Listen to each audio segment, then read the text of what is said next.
Hello friends, तो आज हम देखेंगे कोरियन फैंटेसी मूवी जो एलियंस और टाइम ट्रैवल के कॉन्सेप्ट पर बेस्ड है। और यहाँ एलियंस को इंसानों के माइंड में कैद कर लिया गया है, लेकिन जल्दी ही उनके साथी उन्हें रिवाइव करने आ जाते हैं, जिन्हें रोकने की जिम्मेदारी एक एलियन रोबोट और एक इंसानी लड़की की है। तो चलिए देखते हैं इस माइंड ब्लोइंग मूवी को।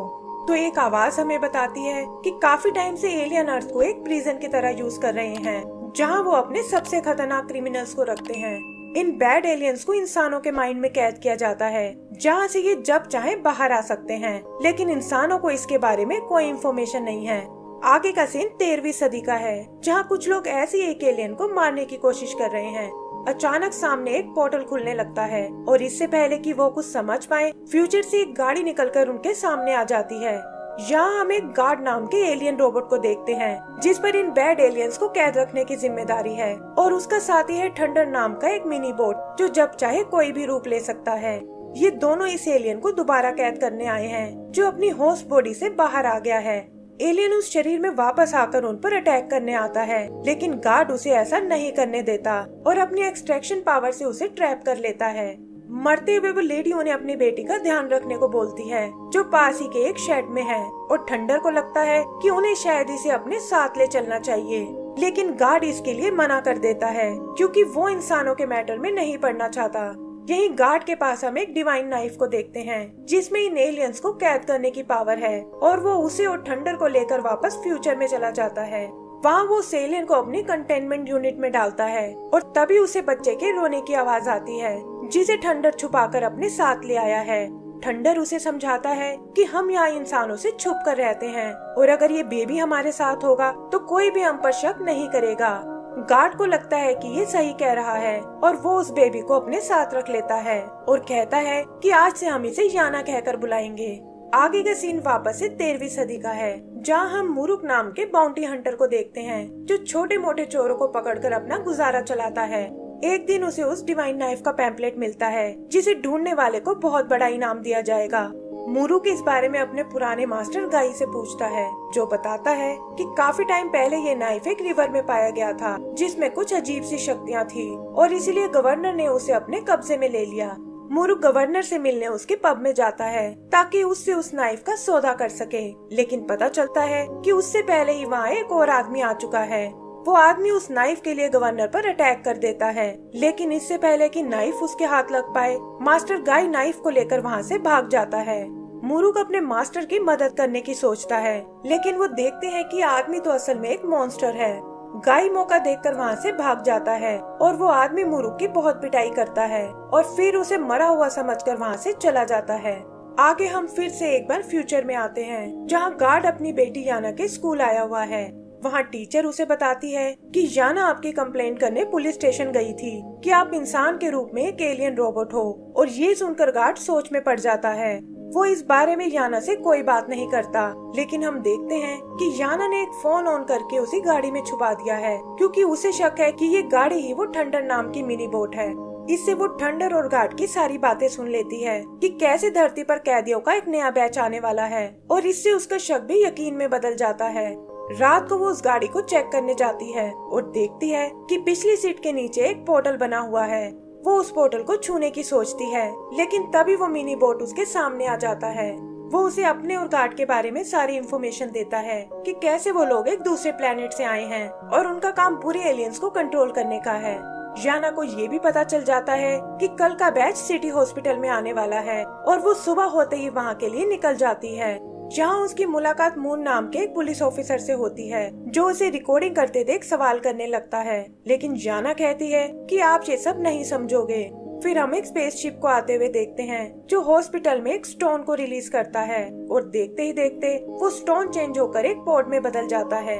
आगे उस पॉड से कुछ एलियन टेंटिकल्स निकलती हैं, जो एक एक करके वहाँ आए लोगों से खुद को अटैच करने लगती है, जिनमें मून नाम का वो पुलिस ऑफिसर भी शामिल है। तभी गार्ड उस स्टोन को कलेक्ट करने आता है, जहाँ उसकी नजर याना पर पड़ती है, लेकिन वो उसे देखते ही वहाँ से भाग जाती है। बाकी लोग भी जल्दी ही नॉर्मल हो जाते हैं, जैसे कि उन्हें कुछ याद ही ना हो, और गार्ड मौका देखकर उस स्टोन को उठा लेता है और सोचता है कि अब याना को सच बताने का टाइम आ गया है। वो थंडर की मदद से उसे वापस घर ले आता है और फिर वो उसे सच बताते हैं कि कैसे हम बुरे एलियंस को इंसानों के माइंड में कैद करके रखते हैं, और जैसे वो इंसान मारा जाता है ये बुरे एलियंस भी उनके साथ मर जाते हैं। कभी कभी ये अपने होश से बाहर भी आ जाते हैं, लेकिन अर्थ के एटमॉस्फेयर में 5 मिनट से ज्यादा सरवाइव नहीं कर सकते और जल्दी ही इन्हें कोई दूसरा होस्ट ढूंढना होता है। याना कहती है कि इस तरह तुम इंसानों की लाइफ से नहीं खेल सकते, लेकिन गार्ड ये कहकर वहाँ से चला जाता है कि इंसानों के लिए हमारी कोई ऑब्लिगेशन नहीं है। इसी दौरान मुरुक पास में उस मॉन्स्टर के ठिकाने को ढूंढ लेता है, जहाँ उसे पता चलता है कि उस नाइफ को पास ही में रहने वाले एक व्यापारी ने खरीद लिया है।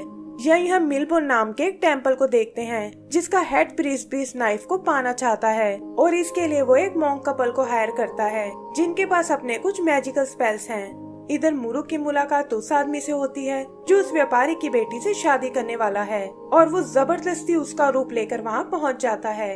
जल्दी ही उसकी शादी हो जाती है और हम देखते हैं कि उसकी ब्राइड के पास एक गन रखी हुई है, जिसका मतलब वो भी यहाँ फ्यूचर से आई है।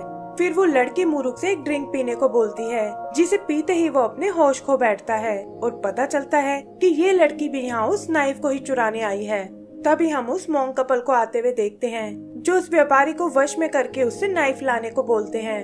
वो लड़की भी वहाँ अपनी गन लेकर आती है और उन मॉन्क्स को घायल करके नाइफ को हासिल कर लेती है, लेकिन वो ये नहीं जानती थी कि हेड प्रीस्ट भी यहाँ पहुँच चुका है और वो उसे नॉक आउट करके उस नाइफ को चुरा लेता है। यही फ्यूचर में हम एक स्पेसशिप को देखते हैं जो तेजी से अर्थ की ओर आ रहा है और जल्दी ही उसके एटमॉस्फेयर में एंटर कर जाता है। थंडर इस बात की वार्निंग गार्ड को भी देता है और बताता है कि ये शायद बुरे एलियंस का शिप है जो अर्थ पर अपने लीडर को आजाद कराने आया है। पता चलता है कि ये लीडर एक मून नाम के आदमी में कैद है, जो वही पुलिस ऑफिसर है जिसे याना हॉस्पिटल में मिली थी। गार्ड उसे इंटरसेप्ट करने की सोचता है, लेकिन देखता है कि याना भी उसके साथ आना चाहती है। वेस्ट करने के लिए उसके पास बिल्कुल टाइम नहीं होता और वो गाड़ी को एक स्पेसशिप में बदलकर निकल पड़ता है और सीधा उस एलियन शिप के डायरेक्शन में जाता है। यही दूसरी तरफ हम मून को देखते हैं, जिसे कोई आइडिया नहीं है कि उसके साथ क्या हो रहा है। वो एलियन शिप भी जल्दी ही उसकी बिल्डिंग तक पहुंच जाता है और मून देखता है कि एक रेड साइबोर्ग उसी की ओर आ रहा है। मून वहाँ से भागने की सोचता है, लेकिन साइबोर्ग उसे ऐसा नहीं करने देता। वो कहता है कि तुम्हारे अंदर हमारा लीडर कैद है और मैं यहाँ उसे आजाद कराने आया हूँ। गार्ड भी टाइम रहते वहाँ तक पहुँच जाता है और इससे पहले कि साइबोर्ग मून को चोट पहुँचा पाए, वो वहाँ आकर उससे लड़ने लगता है। उनकी लड़ाई से वहाँ बहुत तबाही होती है और इसी बीच मून मौका देखकर वहाँ से भाग निकलता है।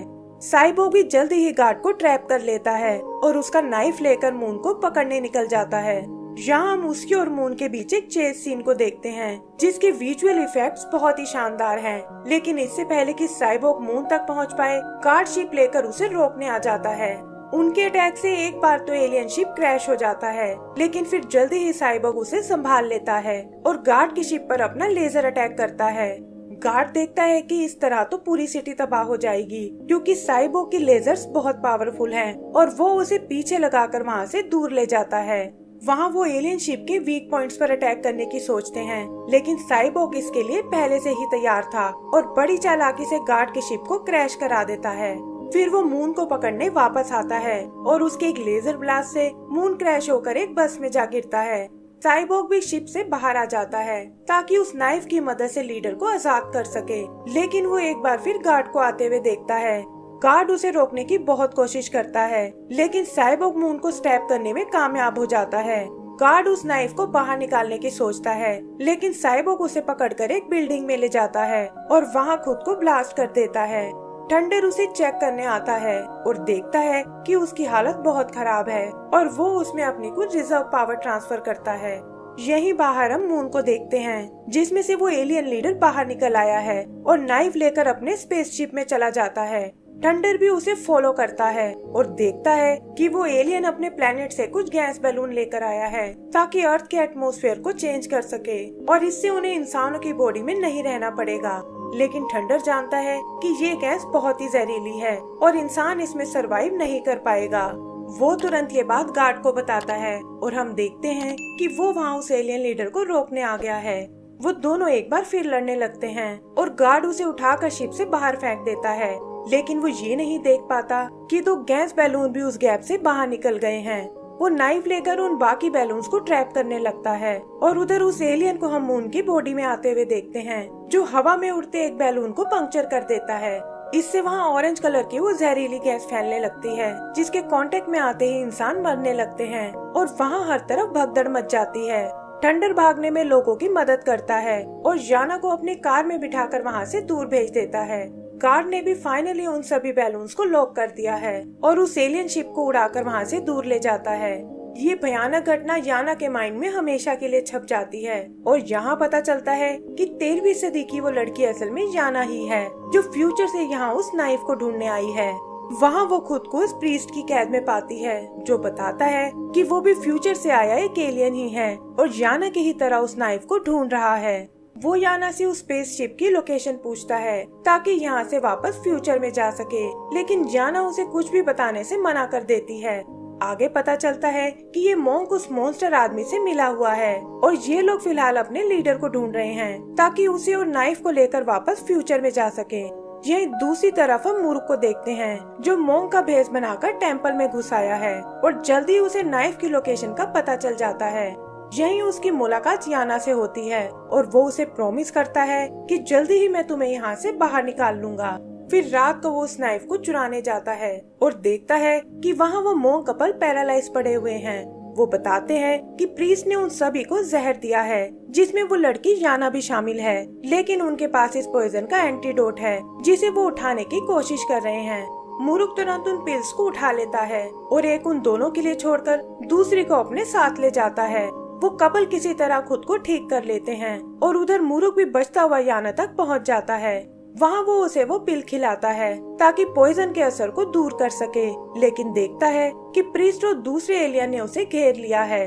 मुरुक उनका मुकाबला करने की सोचता है, लेकिन प्रीस्ट पीछे से आकर उसे घायल कर देता है और इससे वो डिवाइन नाइफ भी उसके हाथ लग जाता है। फिर वो उन दोनों को एक एक कॉफिन में डालते हैं, जहाँ याना को दफनाया जाएगा और मुरुक को एक नदी में फेंक दिया जाता है। आगे का सीन फ्यूचर का है, जहाँ 2 एलियंस और बाहर आ गए हैं और लीडर के साथ अपने शिप को वापस पाने का प्लान करते हैं। गार्ड भी जानता है कि वो लोग यहाँ आने ही वाले होंगे, इसीलिए वो थंडर से याना को किसी सेफ जगह ले जाने को बोलता है और खुद वहाँ बैठकर एलियंस का वेट करने लगता है। थंडर याना को बताता है कि गार्ड की रिजर्व पावर बहुत कम है और इससे वो उन एलियंस का मुकाबला नहीं कर पाएगा। तब याना थंडर से वापस चलने को बोलती है, क्योंकि गार्ड चाहे एक एलियन ही क्यों ना हो, लेकिन अब वो उसकी फैमिली बन चुका था और थंडर भी ये सुनकर गाड़ी को वापस घुमा लेता है। उधर वो एलियंस भी उनके ठिकाने तक पहुंच जाते हैं और गार्ड खुद को लड़ने के लिए तैयार कर लेता है। वहाँ शिप में उसकी और लीडर की लड़ाई होने लगती है, लेकिन वो 3 एलियंस का मुकाबला एक साथ नहीं कर पाता और जल्दी ही वो उसे ओवरपावर कर लेते हैं। फिर लीडर उन गैस बैलून को दोबारा एक्टिवेट करने लगता है और तभी गार्ड को थंडर की आवाज आती है, जो उसे बचाने वापस आ गए हैं। वो तुरंत उस डिवाइन नाइफ को थंडर की ओर फेंकता है ताकि वो इसकी मदद से एलियन शिप को डिस्ट्रॉय कर दे, लेकिन दूसरे एलियन उसे ऐसा नहीं करने देते। उनसे बचने के चक्कर में वो नाइफ भी उसके हाथ से छूट जाता है और याना भागकर उसे रिकवर करने जाती है। लीडर और उसके साथी ये देखकर उसे पकड़ने आते हैं, लेकिन थंडर बीच में आकर उन्हें रोक लेता है और वो सब अपनी गाड़ी में बैठकर वहाँ से दूर जाने लगते हैं। वो देखते हैं कि लीडर और उसके एलियंस भी उनके साथ आ गए हैं और गार्ड अपनी गाड़ी को टाइम पोर्टल से पास में ले जाता है। तो इससे पता चलता है कि ये एलियंस और याना पास में कैसे पहुँचे थे और यहाँ उस डिवाइन नाइफ और उस स्पेसशिप को ढूंढ रहे हैं। आगे हम फिर से वापस 13वीं सदी को देखते हैं, जहाँ उन मॉन्क्स को पता चलता है कि प्रीस्ट और ये बाकी मॉन्स्टर फ्यूचर से आए हैं और ये सब उन्होंने अपनी आंखों से होते हुए देखा था। 10 साल पहले जब वो गाड़ी पोर्टल से आई थी, तब मॉन्क, गवर्नर और एक छोटा बच्चा वहीं मौजूद थे और वो इस अजीब सी घटना की तहकीकात करने जाते हैं। वहीं वो गाड़ी एक नदी के पास क्रैश हो जाती है, जहां हम गार्ड और लीडर को फिर से लड़ते हुए देखते हैं, लेकिन पावर कम होने की वजह से जल्द ही गार्ड मारा जाता है और थंडर भी खुद को डीएक्टिवेट होने से नहीं बचा पाता। तब याना गाड़ी में पड़ी एक गन से लीडर को शूट कर देती है और खुद गाड़ी के साथ नदी में जा गिरती है, जहाँ वो नाइफ उसके हाथ से छूट जाता है। फिर हम उस छोटे बच्चे को देखते हैं जिसने याना को नदी से बाहर निकाल लिया है और याना उसे नदी में जाकर उस नाइफ को ढूंढने को कहती है। यही हम पास्ट और प्रेजेंट के सीन को मर्ज होते हुए देखते हैं, जहाँ मुरुक कॉफिन से बाहर आ गया है और सामने उस छोटे बच्चे यानी खुद के बचपन के रूप को देखता है और समझ जाता है कि याना असल में वही छोटी बच्ची है जिसकी बचपन में उसने मदद की थी। उधर पिल के असर के कारण जल्दी ही याना को होश आ जाता है और वो गन की मदद से खुद को छुड़ा लेती है। फिर वो प्रीस्ट और उसके साथियों से नाइफ छीनने की कोशिश करती है, जिसमें वो मॉन्क कपल भी उसकी मदद करने आते हैं और प्रीस्ट को एक बड़े से ड्रम में कैद कर लेते हैं। आगे पता चलता है कि एलियन ने नाइफ को अपने होस्ट की बॉडी में ट्रैप कर दिया है और खुद बाहर आकर याना पर अटैक करने लगता है। याना उसके सामने कमजोर पड़ने लगती है, लेकिन तभी उसकी मदद करने मुरुक वहाँ आ जाता है और अपनी पावर से एलियन को दूर फेंक देता है। आगे हम उसे और एलियन को लड़ते हुए देखते हैं, लेकिन वो उसकी लेजर्स का मुकाबला नहीं कर पाता और एलियन उसे मरा हुआ समझकर आगे बढ़ जाता है। उधर याना होस्ट बॉडी से उस नाइफ को लेने जाती है, लेकिन देखती है कि गन का उसकी शील्ड पर कोई असर नहीं होता। तभी वो एलियन आकर उस पर अटैक कर देता है, लेकिन उन मॉन्क्स के पास एक ऐसा मिरर था जिससे किसी भी चीज के साइज को बड़ा कर सकते हैं और वो उसकी मदद से उस एलियन को रोकने में लग जाती है। एलियन एक बार फिर अपनी लेजर्स का यूज करता है, लेकिन इससे पहले कि वो मॉन्क को मार पाए, मुरुक वहाँ आकर उसका हाथ काट डालता है। वो लेडी मॉन्क याना को अपना मिरर यूज करने को बोलती है और हम देखते हैं कि उसने बुलेट के साइज को बड़ा बना दिया है, जिससे होस्ट की शील्ड टूट जाती है और नाइफ याना के हाथ लग जाता है। वो उस नाइफ को लेकर दूर जाने लगती है, लेकिन देखती है कि प्रीस्ट ने खुद को आजाद कर लिया है और उसकी बॉडी से निकला एलियन उसका पीछा करने लगता है। वो एक बोट लेकर नदी के रास्ते जाने की सोचती है, लेकिन एलियन उसका पीछा वहाँ भी नहीं छोड़ता और ये देखकर याना पानी के अंदर चली जाती है, जहाँ वो एलियन उसे नहीं देख पाता। उधर मुरुक का एलियन डिसअपियर होने लगता है, क्योंकि वो ज्यादा देर होस्ट के बाहर नहीं रह सकता था और उसका खून लगने से उसकी तलवार भी नष्ट हो जाती है। ये देखकर उसे बहुत हैरानी होती है और तब वो होस्ट आदमी उसे बताता है कि तुम्हारे अंदर भी मैं एक एलियन को फील कर रहा हूँ। मुरुक को एक बार फिर अपने बचपन की फ्लैशबैक आती है, जहाँ याना की मदद करने के बाद वो दोनों जंगल में अकेले बैठे हुए थे। तभी उन्हें एक आवाज सुनाई देती है और बेबी मुरुक उसे चेक करने जाता है। वहाँ उसका सामना मून से होता है, जिसकी बॉडी मरने वाली है और एलियन लीडर उसमें से निकलकर मुरुक में चला जाता है। तो यहाँ पता चलता है कि जिस लीडर को ये एलियन इतने टाइम से ढूंढ रहे थे, वो असल में मुरुक की बॉडी में है, लेकिन वो खुद इस बारे में कुछ नहीं जानता था। फिर वो बेहोश होकर वहीं गिर पड़ता है और वो मॉन्क कपल जिन्होंने सब सुन लिया था, सोचते हैं कि शायद हमें इसे मार डालना चाहिए। एंड सीन वापस से फ्यूचर का है, जहाँ हम याना की फ्रेंड की मॉम को देखते हैं और उसने उस गाड़ी को पोर्टल से जाते हुए देख लिया है।